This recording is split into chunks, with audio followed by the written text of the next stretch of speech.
ओम शांति। 5/4/25 की वाणी है। मीठे बच्चे, तुम्हें अभी नाम रूप की बीमारी से बचना है, उल्टा खाता नहीं बनाना है, एक बाप की याद में रहना है। प्रश्न, भाग्यवान बच्चे किस मुख्य पुरुषार्थ से अपना भाग्य बना देते हैं? उत्तर, भाग्यवान बच्चे सबको सुख देने का पुरुषार्थ करते हैं। मनसा वाचा कर्मणा कोई को दुख नहीं देते हैं। शीतल होकर चलते हैं तो भाग्य बनता जाता है। तुम्हारी यह स्टूडेंट लाइफ है। तुम्हें अब घुट के नहीं खाने हैं, अपार खुशी में रहना है। गीत, तुम ही हो माता पिता, तुम ही हो। ओम शांति। सभी बच्चे मुरली सुनते हैं। जहाँ भी मुरली जाती है, सब जानते हैं कि जिसकी महिमा गाई जाती है वह कोई साकार नहीं है, निराकार की महिमा है। निराकार साकार द्वारा अभी सन्मुख मुरली सुना रहे हैं। ऐसे भी कहेंगे, अभी हम आत्मा उन्हें देख रहे हैं। आत्मा बहुत सूक्ष्म है, इन आंखों से देखने में नहीं आती। भक्ति मार्ग में भी जानते हैं कि हम आत्मा सूक्ष्म हैं, परंतु पूरा रहस्य बुद्धि में नहीं है कि आत्मा है क्या। परमात्मा को याद करते हैं, परंतु वह है क्या, यह दुनिया नहीं जानती। तुम भी नहीं जानते थे। अभी तुम बच्चों को यह निश्चय है कि यह कोई लौकिक टीचर व संबंधी भी नहीं। जैसे सृष्टि में और मनुष्य है, वैसे यह दादा भी था। तुम जब महिमा गाते थे, त्वमेव माता पिता त्वमेव, तो समझते थे ऊपर में है। अभी बाप कहते हैं, मैंने इसमें प्रवेश किया है, मैं वही इसमें हूँ। आगे तो बहुत प्रेम से महिमा गाते थे, डर भी रखते थे। अभी तो वह यहाँ इस शरीर में आए हैं। जो निराकार था वह अब साकार में आ गया है। वह बैठ बच्चों को सिखलाते हैं। दुनिया नहीं जानती कि वह क्या सिखलाते हैं। वह तो गीता का भगवान श्री कृष्ण समझते हैं। कह देते हैं वह राजयोग सिखलाते हैं। अच्छा, बाकी बाप क्या करते हैं? भल गाते थे तुम मात पिता, परंतु उनसे क्या और कब मिलता है यह कुछ नहीं जानते। गीता सुनते थे तो समझते थे। श्री कृष्ण द्वारा राजयोग सिखा था, फिर वह कब आकर सिखलाएंगे वह भी ध्यान में आता होगा। इस समय यह वही महाभारत लड़ाई है, तो जरूर श्री कृष्ण का समय होगा। जरूर वही हिस्ट्री ज्योग्राफी रिपीट होनी चाहिए। दिन प्रतिदिन समझते जाएंगे। जरूर गीता का भगवान होना चाहिए।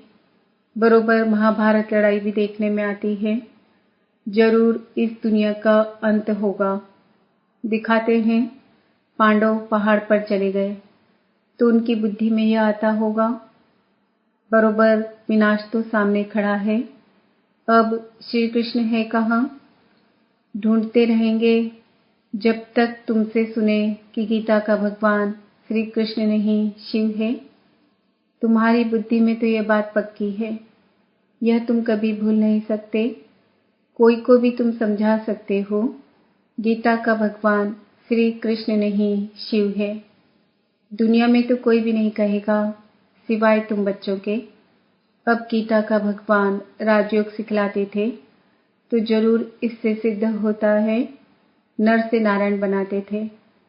तुम बच्चे जानते हो भगवान हमको पढ़ाते हैं, बरोबर नर से नारायण बनाते हैं।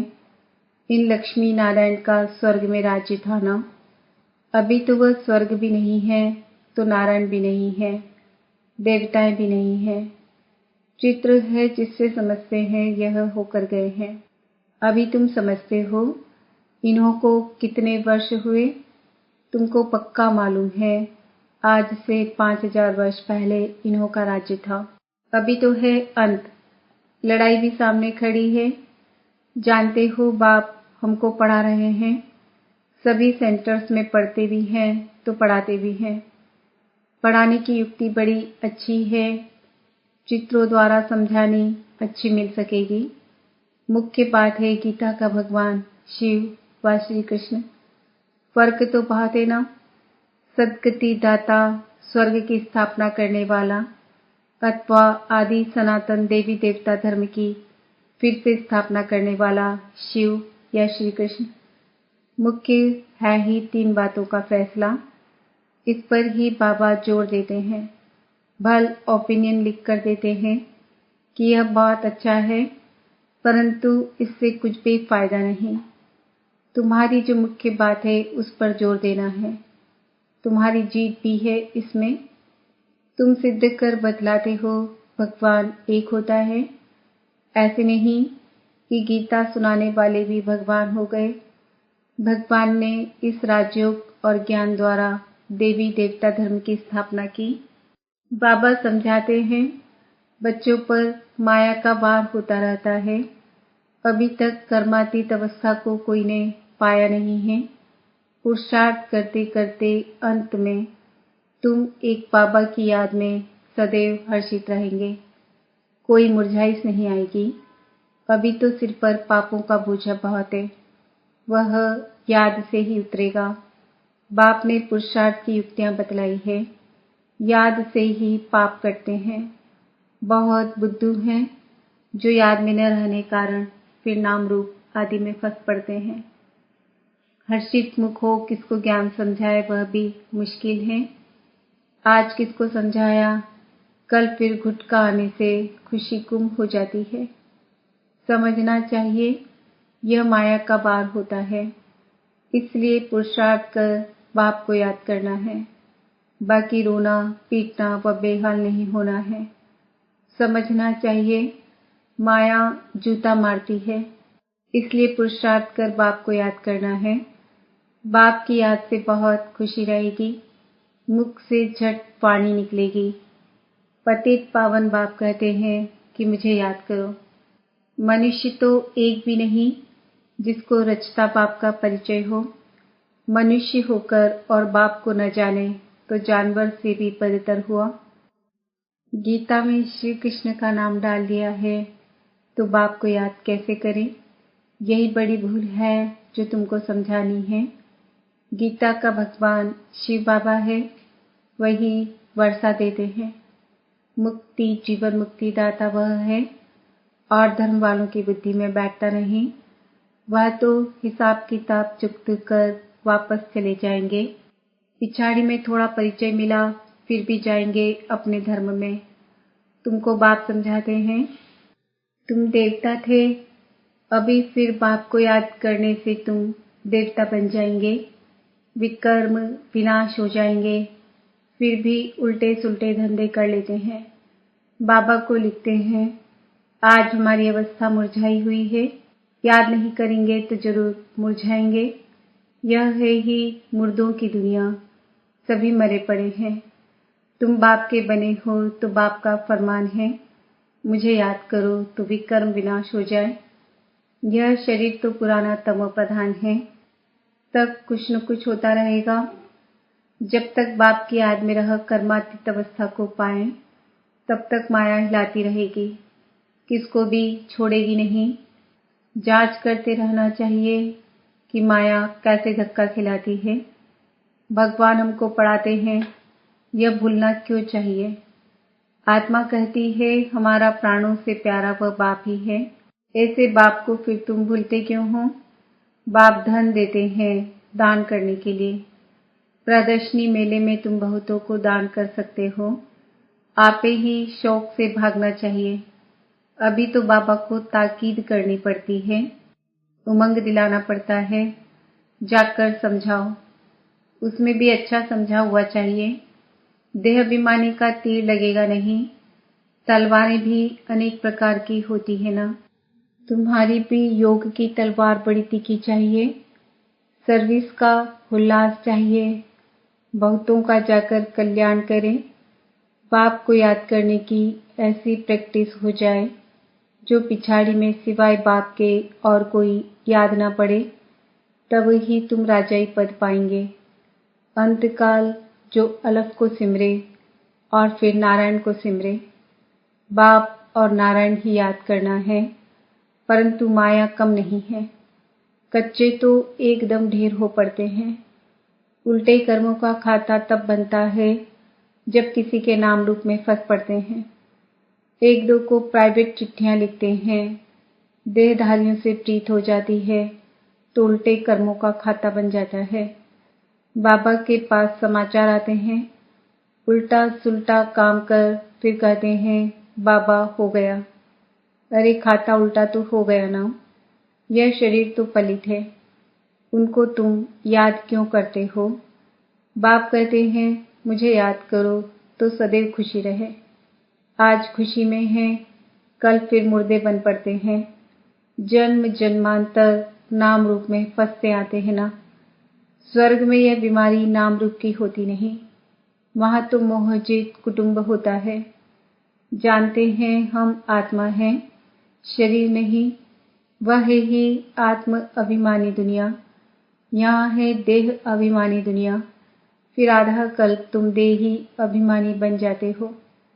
अब बाप कहते हैं देह अभिमान छोड़ो, देही अभिमानी होने से बहुत मीठे शीतल हो जाएंगे। ऐसे बहुत थोड़े हैं, पुरुषार्थ कराते रहते हैं कि बाप की याद न भूलो।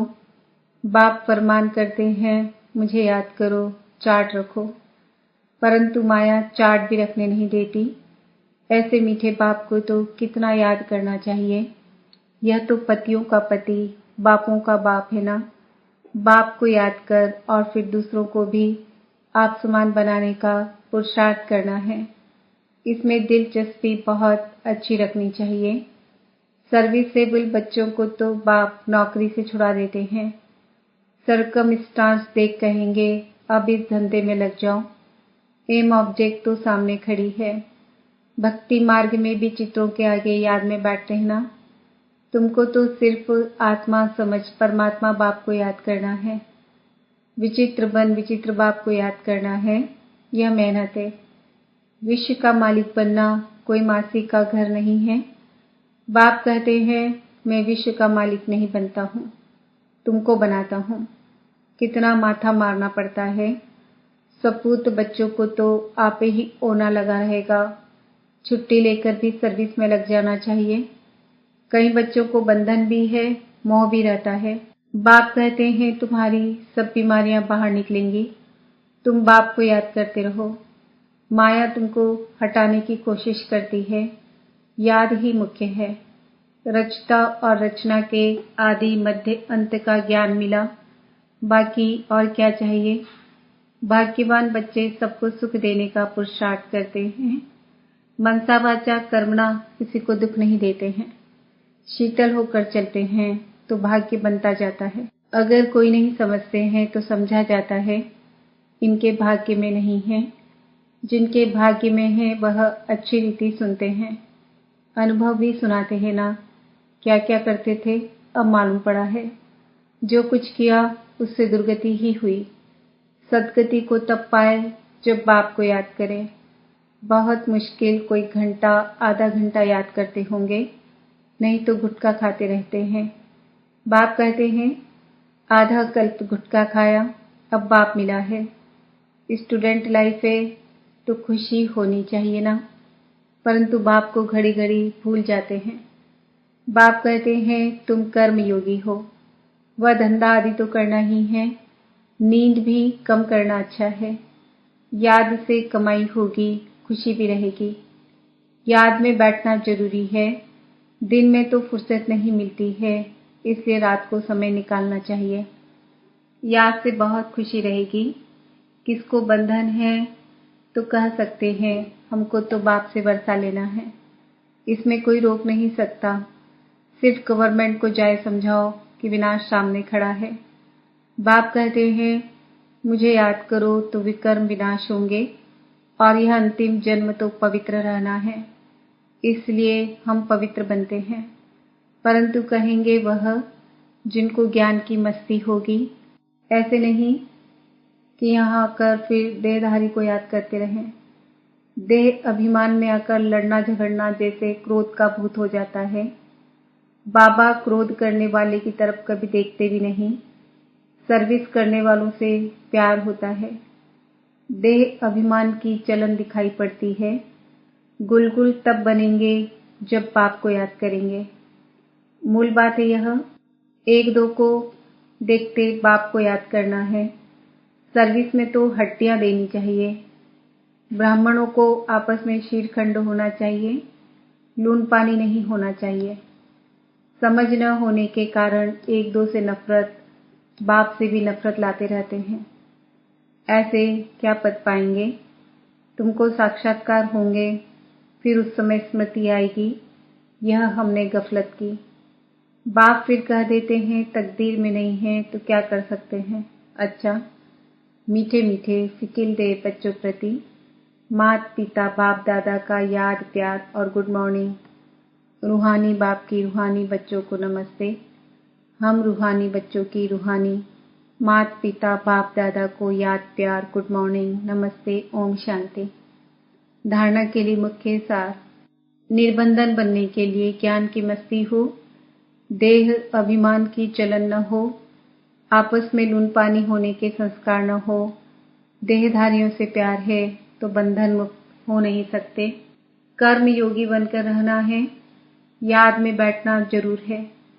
आत्म अभिमानी बन बहुत मीठा और शीतल बनने का पुरुषार्थ करना है। सर्विस में हड्डियां देनी है। वरदान, श्रीमत से मनमत और जनमत की मिलावट को समाप्त करने वाले सच्चे स्वकल्याणी भव। बाप ने बच्चों को सभी खजाने स्वकल्याण और विश्व कल्याण के प्रति दिए हैं, लेकिन उन्हें व्यर्थ तरफ लगाना, अकल्याण के कार्य में लगाना, श्रीमत में मनमत और जनमत की मिलावट करना, यह अमानत में ख़यानत है। अब इस ख़यानत और मिलावट को समाप्त कर रूहानियत और रहम को धारण करो। अपने ऊपर और सर्वे के ऊपर रहम कर स्वकल्याणी बनो। स्व को देखो, बाप को देखो, औरों को नहीं देखो। स्लोगन, सदा हर्षित वही रह सकते हैं जो कहीं भी आकर्षित नहीं होते हैं। आज का स्वमान है, मैं आत्मा स्वकल्याणी हूँ। आज के व्यक्त इशारे, कंबाइंड रूप की स्मृति से सदा विजयी बनो। बाबा और हम कंबाइंड हैं। करावन हार बाबा और करने के निमित्त में आत्मा हूँ। इसको कहते हैं असोच, अर्थात एक की याद। शुभ चिंतन में रहने वाले को कभी चिंता नहीं होती। जैसे बाप और आप कंबाइंड हो, शरीर और आत्मा कंबाइंड है, आपका भविष्य विष्णु स्वरूप कंबाइंड है, ऐसे स्व सेवा और सर्व की सेवा कंबाइंड हो, तब मेहनत कम, सफलता ज्यादा मिलेगी।